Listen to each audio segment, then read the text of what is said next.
Hi and welcome to 60 Seconds At, a series of 60-second videos in and around the Lake District. To keep up to date, please subscribe. The waterfall can be reached from the road bridge under which it flows. Although a short walk to the base of the fall, it is a fairly steep climb.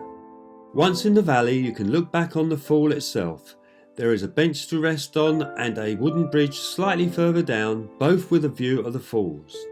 The little amphitheatre buzzes with life in the spring. On the day I visited, I could hear and see much activity, and the sight of a red squirrel made it a perfect day. The falls were carved out of rocks over millions of years, one of the finest in the North Pennines, with a 50-foot drop.